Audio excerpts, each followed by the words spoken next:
Okay, so this center, before I go ahead and play this video that describes the support that they provide for adolescents, the wellness center addresses intimate partner violence, domestic violence in the transgender. So they provide various services, so gender non-conforming intersex community to provide safe environments, social support, housing, employment.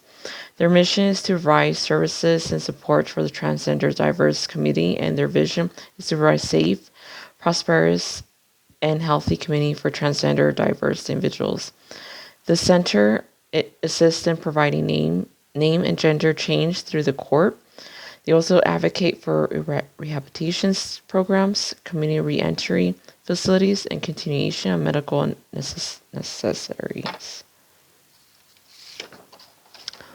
Hormone replacements therapy for incarcerations individuals. Also, a letter program for victims of sexual assaults that they can find a social support. Also provide services for individuals facing homelessness, family rejection, housing eviction, sexual assaults, and work discrimination. Every month, they provide social events, peer support, decrease the feeling of being isolated. For housing, they provide referrals and navigate to in-house and outside programs to accomplish of having every person in a home. Also to assist in helping individuals to apply for Medi-Cal and or cover California. They also assist in directing facilities that can provide services for laser hair removal and electrolysis. The center also provides focus on mental health, and their program is called Healing Rainbows. It's a free of charge provide one-to-one services that they're able to go ahead and talk to a therapist, and talk about their problems, their difficulties, how they're able to go ahead and push through. It's all confidential. This facility is also for seeking asylum, for substance abuse, or they're able, or their first time to coming out, and or face domestic violence, sexual assaults, anxiety, depression. Other services that they provide, that they reach out to other organizations, is with food supports as well, or suicide preventions, education, addiction, sexual transmitted diseases prevention, and free condom and tube distribution. The clinic doesn't provide services for the youth, so they are connected with this organization called Marsha P. Johnson that you could see from the previous slide about the image of Miss Marsha, that they provide a youth drop-in center. So the wellness center is connected with this organization to help the youth. There they provide services like the Healing Rainbows. It's the same concept as well, that the child's able to talk to a therapist, to go ahead and talk about the problems and what they're going through with their family, with their friends, with their peers, what they're facing through discrimination and bullying. Um, they also provide food, hygiene products. Some individuals are running away from home because they're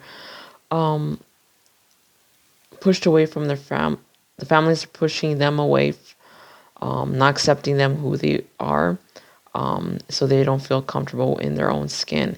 There's also provides entertainment for the youth because they're young individuals, so they have a game room. They're able to assist with homework, because they do educate the child to go ahead and continue going to school, and also um, they also assist with hormone treatments as well for individuals that want to go ahead and convert. The only weakness or struggle, like I said before, due to funding. So that's what they do, fundraising, all that stuff. A little about Miss Marsha P. Johnson. She faced through discrimination, so she also was fleeing from her family that didn't accept who she was. That she felt that she was not accepted where she was living, so she didn't she pushed through and went running away from home. That's when she met with Sylvia. She was 11-year-old. She was coming from Brazil and also was facing the same thing. Her parents was not accepting who she was. So they met with each other. They were able to bond what they were going through with discrimination, bullying. Marsha had being arrested, got harassed, abused, but she kept on fighting through. That's pushing through gay pride rights. She was they both started the first gay pride parade in 1970 and series of gay right groups. They also founded Street Action Revolutionaries, called STAR, an organization dedicated to shelter youth transgender individuals who got disowned by their families, and also they didn't want the youth to face the same thing what they went through. So they did this organization because they didn't want other younger individuals facing the same things what they also was facing through when they were struggling, finding shelter, finding a way to get support, housing, food. So they don't want the youth to face the same thing what they went through. So they kept on pushing through,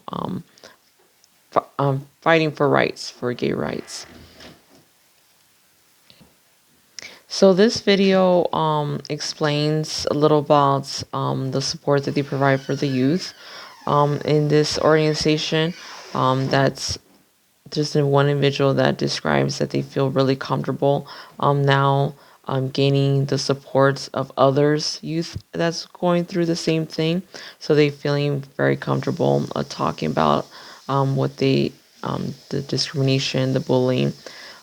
So this is the video that they're going to explain a little more further.